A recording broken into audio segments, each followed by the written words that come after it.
Hi, this is James Devine with Almost Everything I've Learned About Teaching Band podcast. And today I want to tell you 3 P's to keeping order in rehearsal. You probably have noticed that the flutes are often the best behaved students and the drummers are the worst. That's because a lot of directors stand on the podium. So the podium is the first P. I know it feels safe, but it can be a huge barrier between you and the students. The flutes are closest to you and the percussionists are furthest away. But if you get off the podium and walk around the room, you're going to find out some things. You're going to find out that you sometimes will see some posture problems you didn't notice before. You're going to be able to hear some students that you couldn't hear before, and you're going to hear problems in their playing that you'll be able to correct, which will make the group sound a little bit better. And then we've already talked about the discipline problems that getting off the podium can help out. So move around the students. You'll find some are even experts at texting these days. They can text and have their phone behind a piece of music and still text. So you'll be able to see that more often, or the student trying to sneak it out of their pocket. The second P is pacing. Make your transitions tight. Put an agenda on the board. Some students get really focused on the agenda. I've had students say, Mr. Devine, we're not following the agenda. And I tell them the agenda is a guide for us. If I've allotted 20 minutes to work on that first section of music and it only takes us 3, we're not going to spend 17 more minutes there just because that time was allotted. We're going to move on to the next thing. And if we get through everything in 30 minutes that's on the agenda and we still have 45 minutes left, then sometimes we'll just pull out a song that the students will get to play, or I'll give them a choice of things. So the agenda is a guide.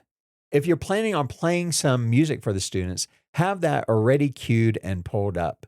When I'm taking a class, I get really bored and just want to end up leaving when the person is trying to pull up a video and they're like, oh, the connection's not working, or something's not working.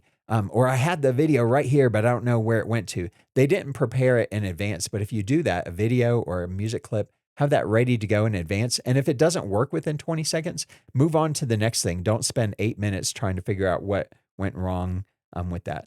Sometimes we spend 20 minutes focusing on just some small passage of music. The students have used a lot of brain power and focus to do that. And so sometimes after that time, you just need to break things up and either throw in some mini lessons in there or move on to a different part of the music. Maybe today you won't fix that part of it. Maybe tomorrow you'll come back to it and find out that it got better, but today you're not hearing it. Sometimes it's okay to move on.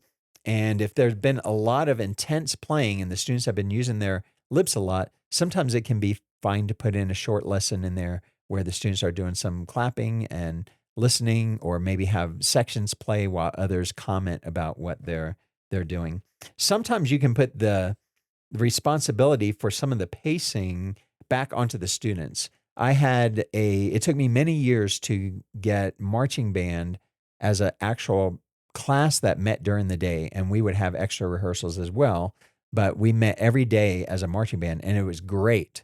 But what I would find is that the students would drag their feet because we were getting our instruments ready and they were getting their water bottles ready because we were going out to the field to practice. And I would usually give them 8 minutes at the end of class some of them would change, some of them would eat a snack, because then they were going on to their other classes. But they were dragging their feet getting out to the field and being ready. So I ended up putting it on them. And I said, you know what? I'm done with trying to nag you and get you out there quickly. So I'm planning on giving you 8 minutes at the end of class, but we're going to lose that time if I get out to the football field and you're not there 2 minutes after I am. So I would wait till the bell rang, and then I would march out by myself to the football field.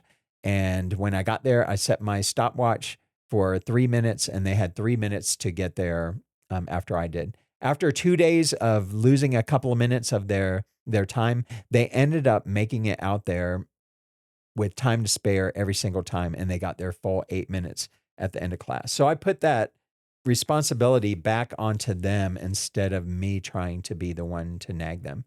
The final P is participation, and here's what I aim for: 100% every day, every class, every person. 100% every day, every class, every student. That's my expectation for participation. If you get off the podium, like the first P, and walk around, that's going to help. Sometimes when we're asking questions of students, the same 20% of students will raise their hands to answer the question. Something that I'll do sometimes to help with the participation is I'll print out an extra attendance roster. And when a student answers a question, I put a check mark by their name. And then I tell students that at some point, every student needs to answer a question and that I will start calling on them if they don't do it. That gives them a few days to be the ones to volunteer to answer the question.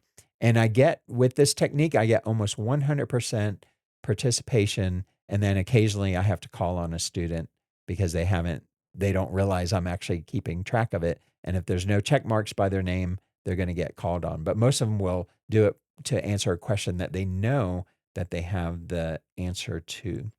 So we have the 3 Ps: the podium, get off of it; pacing, keep it moving; and participation. I want to help you in your teaching career by being your coach. And you can have a free call by giving me a call or send me a text at 719-238-4193.